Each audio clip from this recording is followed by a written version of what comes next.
Hello, I'm Melanie, and for the last 30 years, I have lived with the diagnosis of dissociative identity disorder. Prior to that, obviously, I had the condition, but I had no idea, and that affected my life prior to diagnosis and then very differently afterwards. I've been very fortunate. I'm married and I've got family and I've got lots of grandchildren now, which are a very important part of my life.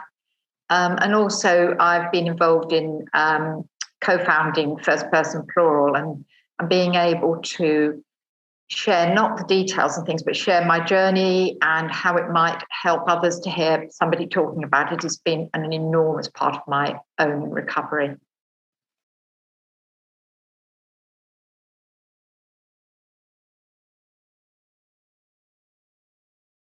As I say, prior to hitting my 40th birthday, I had no idea I had DID. But when I reflect back, there were periods of my life when it was pretty obvious that there was something not quite right. Like there were periods when the anorexia became very dominant. But it was like my head kept going to work, managing, bringing up the family and doing that, while my body exhibited these sort of experiences. So I'd have two years of being very anorexic, very, very thin, pretty obvious to everybody else that things weren't right, whereas I was just getting on with life. The other one was like OCD. That part might take over the body for a couple of years, and that would be very dominant. But again, the head kept going.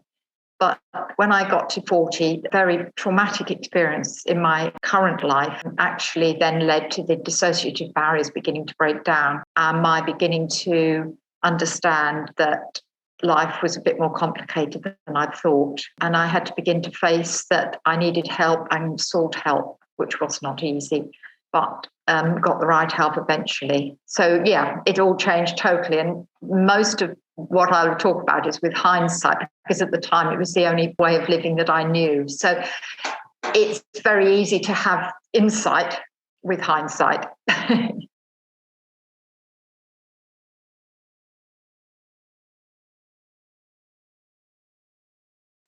Yes, I met a counsellor who I went to for several years, but in those days there wasn't the understanding of the importance of stabilization phase of the therapy and of containment and boundaries.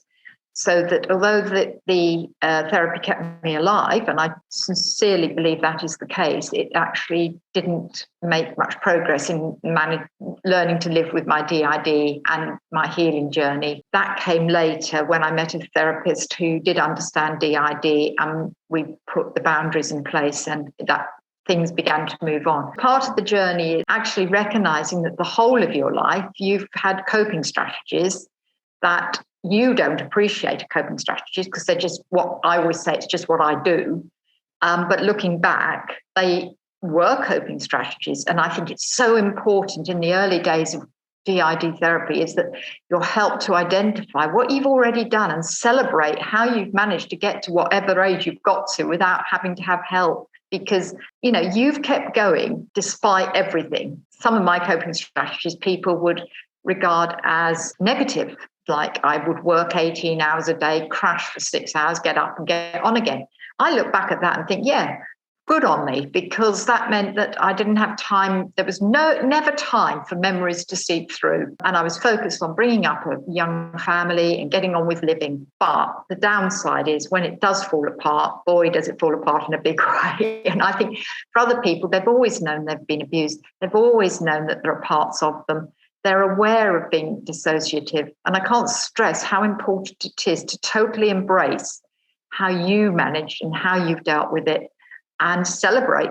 I get fed up looking back and trying to unpick what was wrong. Let's identify what we did right to survive. It's so important to do that. And you are listening to this because you have survived. So well done, you.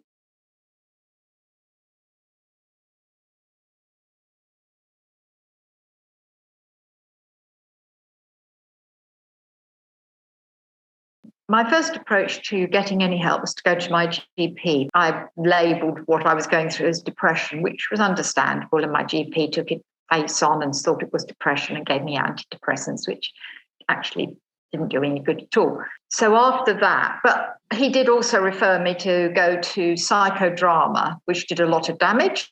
What I'd like to stress here is if you are encouraged, coerced, pushed into trying things that you know just are not right for you, have the courage of your own convictions to say, do you know, that isn't going to help me, because I spent a lot of the first few years trying to compromise, trying to make something work that didn't work. And it's so important. If I'd listened to my instincts, I wouldn't have put myself and all my parts through perhaps so much trauma. That's easy again with hindsight, but trust yourself. You've got to this point. Trust yourself. If you feel something is really not working for you, or afterwards you feel a whole lot worse, or even suicidal, which I often did. But I thought, oh, that's just par for the course. That's what it's like. That's just, I'll have to get on with it. It's not. Just be have much more confidence that you know what's right for you.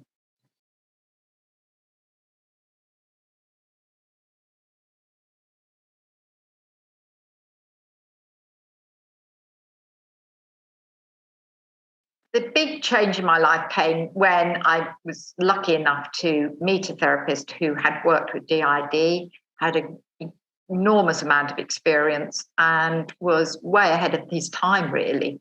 Now, that's not saying you can't work with somebody who hasn't got that experience, but I do suggest that if that person doesn't, you do check out that they're getting DID focused supervision, because it's so important. That it's similar to other therapies in many ways, but there are differences. And again, you'll be forcing yourself into something that possibly won't help if you don't have DID focused therapy. So that was the beginning of the change. He had to restabilize me to start with, which took quite a long while because I'd reached such a bad place.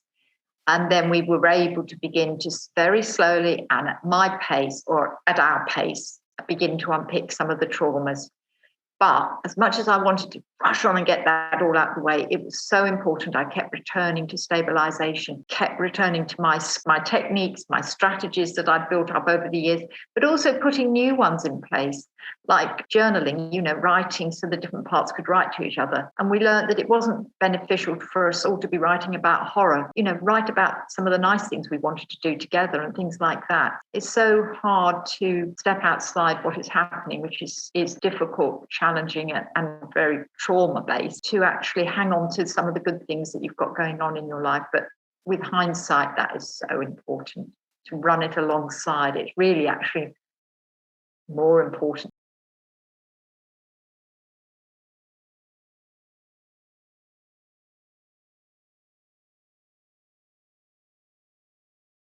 I think it's such a difficult area. The thing I would advise anybody who you trust and hope can give you some support is for them to show a respectful understanding and validating how difficult this is for you. And I want to say respectful curiosity, but at a very low level. If I'm telling somebody something, I don't want them to just sit there blankly. I want them to be listening. And I know that they are listening, but I don't want to overwhelm them either. So it's getting that balance. But the people who've been most helped to me have been the people who will say, how are you?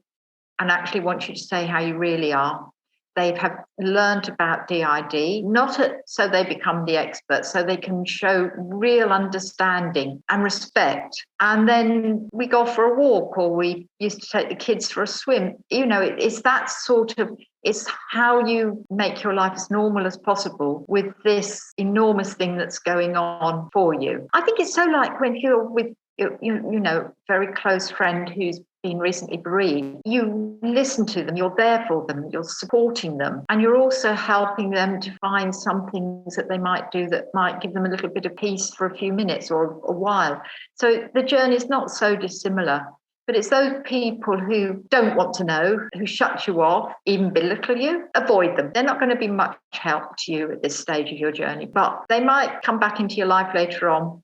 So, that's up to you. I always say I had friends who couldn't really quite get the grasp of this, but their friendship was so valuable to me. So we found a way through. And I had other friends who really took this on board and were there for me, would come out looking for me when I went missing and things like that, just caring. So it's each person will have to decide. But if it's really not doing you a lot of good, then possibly it's a time to just take a step back for it. Again, listen to yourself, listen to what's right for you. Try not to put everybody else's requirements and hang on to what you need, as well as trying to keep friendships and relationships going. It will be challenging. There's no two ways about it. It's going to be challenging, especially for those closest to you, because it's hard for them to see you in so much emotional pain. I think it's really, really hard. But share it with them. You know, if only my partner had, well, he actually is my husband, if only he could have understood at the start, but he just couldn't. And so it became like a taboo subject, which sounds extraordinary, because he could cope with my friends who were DID and support them like anything. But it's painful to be that close to somebody and unable to actually make it any better for them, really.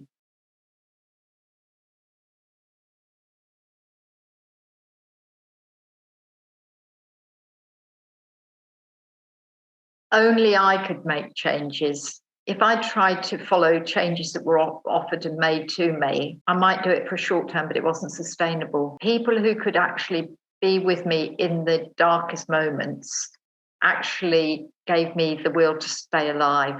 They really did. And that's something that I thank, that I'm so grateful for. You can't change things for people. It's only they can make those decisions when it's right for them to make those changes. But you stay alongside, validating, patient, but sometimes be human. If you've had enough, just say, do you know what? I need a bit of a break now. And that's no harm thing, because I was an adult living in an adult world, and trying to do DID therapy with little ones, and it was really challenging. So what I wished my husband and I could have done was shown more of a united front to the children early on, but that wasn't to be, because there wasn't the knowledge out there. He was just as lost, if not more so than me, because there was no support for him. And I'd love to say now there are support groups out there, go and do this, go and do that, but actually it's still very, very far between. But there is a lot of information on the internet. Go to the well-recognized websites which offer help and support, like the Survivors Trust, with all that they're doing at the moment. It's the right sort of advice you're being given.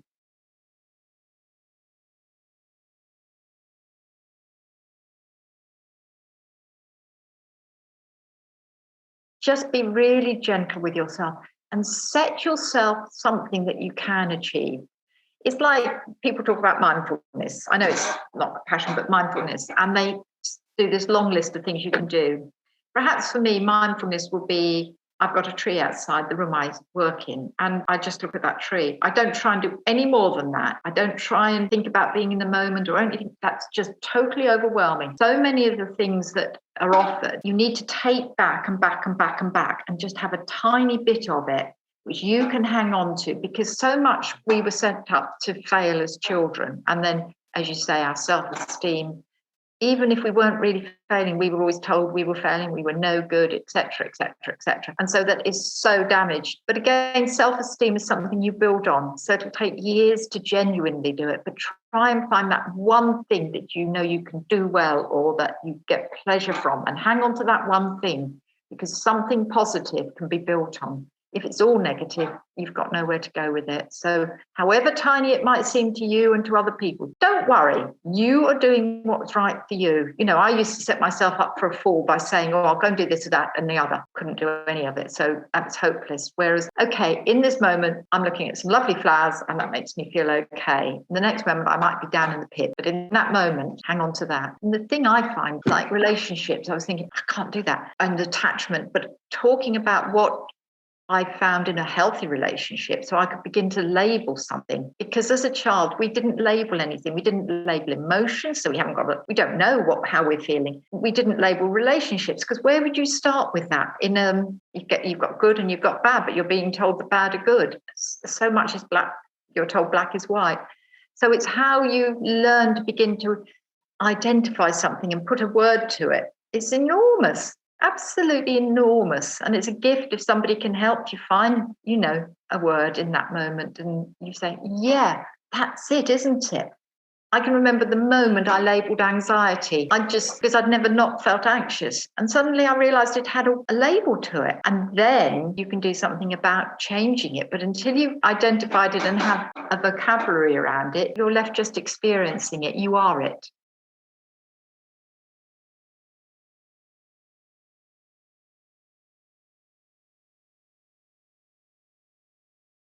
I think this is where the stabilization comes in so much, that you've got a point of reference to return to that's good enough in the moment, because it will be a very long journey. And I don't think it's ever finished. It can't be, can it? But there are times of intense periods when you're perhaps dealing with some of the trauma, something that you can go back to, like I could take the kids for a swim or something like that. That's so important.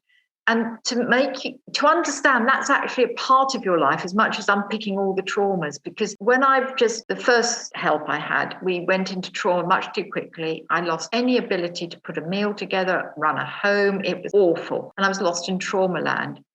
When I did DID therapy with a good focus on stabilization and a point to go back to, I could become the mum I wanted to be again. We could go out and do things together. And that was so important. But I do think also listen to what feels right for you as an individual. I knew I couldn't be a mum and go away from my home. So I chose not to go away from my home because it was more important being a mum at that time. And so, that was just a choice I made for a few years so that I could stay grounded in the present and not overwhelm myself. So everybody will have different choices to make. If it's coming through loud and clear that something isn't working for you, listen to it. And if possible, put it into action. That's the thing I'm trying to get over, is everybody's different. Have faith in what's right for you, and trust yourself, because then that's the beginning of your self-esteem again, isn't it? So that's so important. And blow those others who've got bright ideas.